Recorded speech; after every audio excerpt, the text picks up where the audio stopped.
Hey everybody, it's finally time for What's in the Bin, Maryland Toy Show Edition.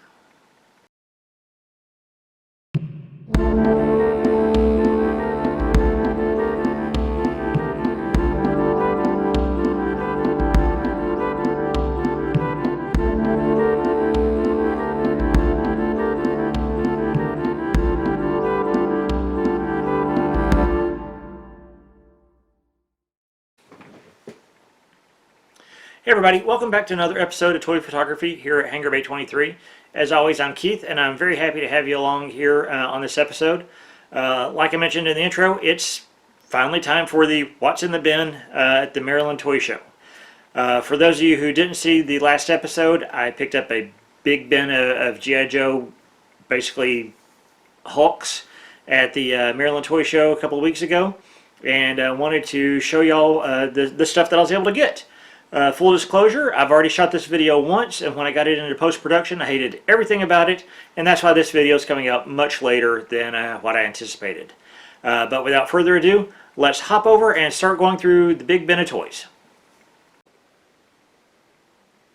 So for those of you who missed last week's episode, or actually a couple of weeks episode ago, I was at the Maryland Toy Show, wanted to buy some parts out of this bin, and basically found out that the price was for actually everything in this bin, and I couldn't pass it up. So I snagged everything in here for $30. So now it's time to go through and actually see what I have and figure out what we're going to do with all this stuff. So first thing that I pulled out of the bin that I thought I could probably start working on if I do a restoration project are these G.I. Joe Arctic Cats. There's one Tiger Force there, the other two just regular Arctic Cats.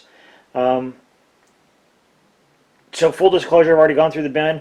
Nothing is in great shape, but everything, most things, some things, I'm lying to myself, a couple things there have potential. Everything else is in really, really bad shape. But this is one of the few things that could be salvageable if I choose to work on it. And you know, there's a couple pieces here that are missing parts here and there. The biggest thing off of these, again, the missile launcher is missing off of it. And I didn't realize when I was going through it initially that the back door, the hatch on the back end, and everything was missing off of it. But this has potential. So these were the first thing that I saw that popped up for at least something that could be worked with. So next pieces up is the shark, the water moccasins, and the fangs here, all of which are pretty bad, in bad shape. Out of this, the shark is the most salvageable, needing the least amount of restoration work on it. She's not as broken up as the other pieces. The copperhead, or I'm sorry, the water moccasins, the gun pieces and everything on them are snapped off. There's one there that I could build a working turret off of, and then everything else that could be snapped off of them is snapped off of them, so it's just the top piece of plastic and the bottom piece of plastic. The fangs, maybe I might do something with them here in the near future, like a winter project where we take them all apart, put some lights in them, and do some just kit bashing on the landing gear and stuff like that, and use them as like background pieces for photography or something. They may be just like a fun little side project that we end up working on, but nothing really. These will not be restored to their vintage piece of them, but they may have a life outside of the trash bin there. Probably the most complete piece is the G.I. Joe APC. But again, I started looking at prices online for the parts that I needed on it, and then versus what a complete version would cost. And realistically, I could buy a brand new old one of these. I could buy a complete one of these online for the amount that it would take to restore one of this, so the whole cost-benefit analysis isn't there. As someone who's a non-G.I. Joe collector, it just doesn't do anything for me there to put the money into this, but she's not going to go into the recycle bin anytime soon. She'll sit off to the side there and see if we can find her a home, and someone that does want to save the toy. So that's here, and just waiting for a new home. When I first started digging through the bins, the very first thing that I saw in there, other than the Star Wars pieces that I was after, were these G.I. Joe Dragonflies. And this is really what I was kind of excited about for the bin. I knew there was several in there, I thought that there may be enough there to at least start salvaging a helicopter. There is not. These are just there's 4 bodies there, one of the Tiger Force bodies, and then the other 3 just regular Dragonflies. Only one of them has the winch on the bottom. The other 3 are just plastic hulks. And then the Tiger Force is still missing the tail rotor ball piece on the back of it. The regular Dragonflies have them. So yeah. So these pieces, again, they may end up just as a diorama piece for a couple of photo shoots. But now there's not really much salvaging going to be going on here with the Dragonflies. So now we're getting into bits and pieces and broken stuff. The first piece closest to us I know is the G.I. Joe Vamp. The back piece is the Cobra version that I can't think of the name of right now, and after doing 10 minutes internet searching, I'm seeing pictures of it, but I can't find the name of it. But that's the Cobra version of the Vamp.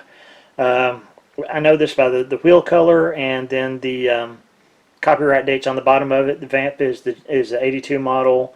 Cobra version is 84. But yeah, that's the only 2 pieces of these vehicles that I have, is just the chassis and front rolling wheels. And then my favorite pieces back here in the back is the Cobra hisses. I wished I had more of the hiss that was in the bin, but I don't. I just have these 2 hiss bodies. So these guys are actually going to go over and live on the paint booth side of the things. And this is going to be, they're going to be test beds for weathering projects, weathering processes, and stuff like that. And just give me a place to try out different things, different techniques, without truly destroying anything that I want to keep in the collection. But it gives them a purpose in life as well. And then the parts pieces just continue to go downhill from there. 3 pieces of, actually 3 top hulls for the Cobra Moray, but nothing more than that, so no real chance to salvage any of this. Next up is just a collection of the unusual stuff that I found in there. I know the guy on the back is a Cobra piece. I've seen it when I've been doing a little bit of online research. The other pieces I need to try to figure out. This guy here, I'm pretty sure is a Cobra Rat because it says Cobra Rat on the side of it.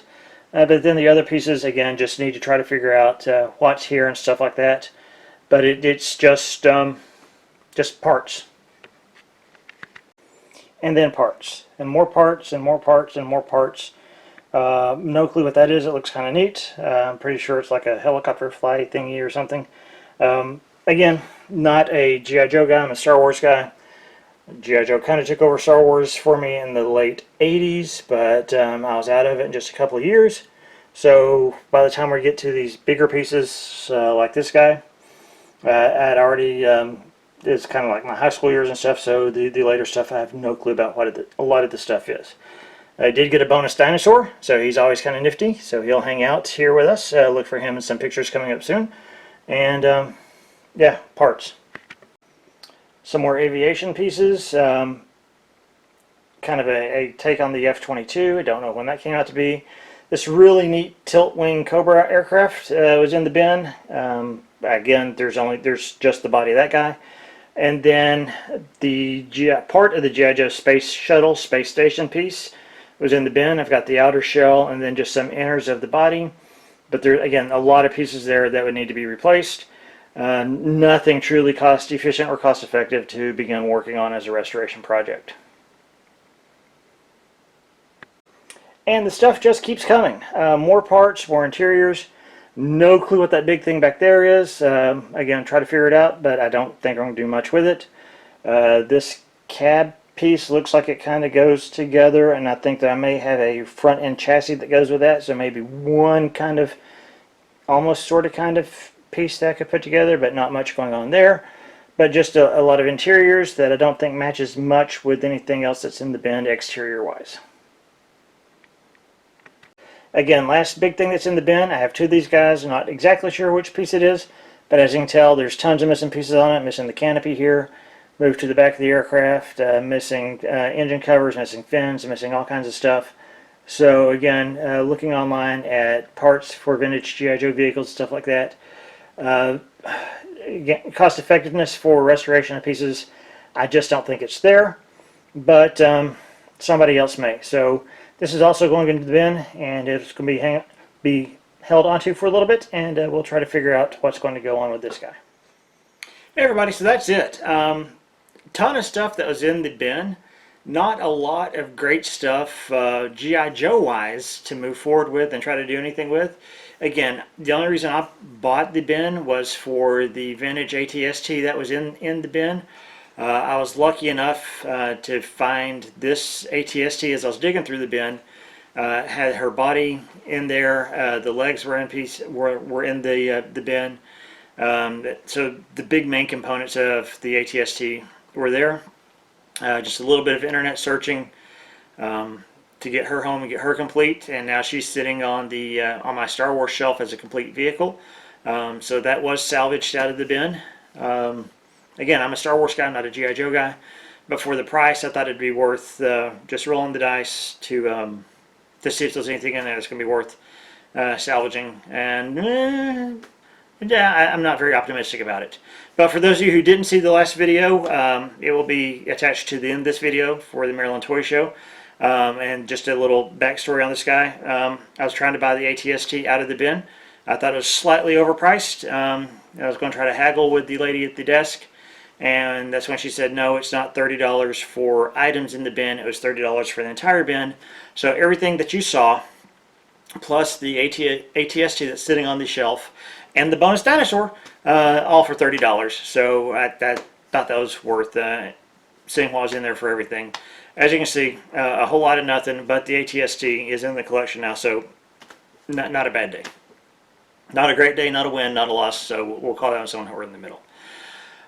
If you do want to see what happens to the couple pieces that I may restore or may send off to a friend, I've got a friend that has a kind of a vintage hobby shop down in Tennessee.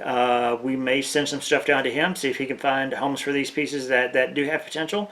So if you want to see what's going on with this stuff, check it out. That'll definitely be season 4, because that is a springtime project, getting down there and hanging out with my friends in Tennessee.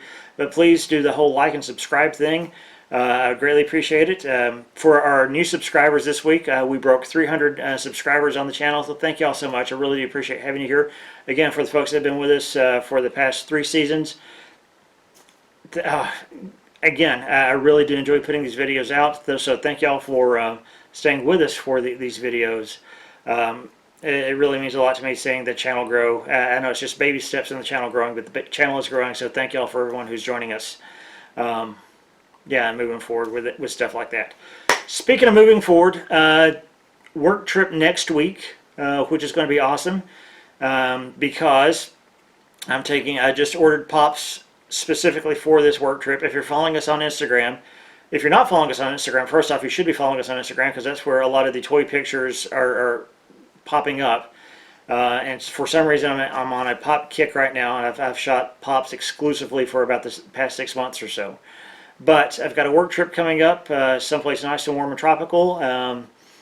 We just saw Black Panther Wakanda Forever last week, and knowing that I had the work trip coming up, and knowing that the theme of Black Panther, there was a couple of tropical things in there. I'm not going to spoil anything for anybody that hasn't seen the movie, but it will tie in very well together. Next week I'll be shooting some Black Panther stuff, video for the channel and photos for Instagram.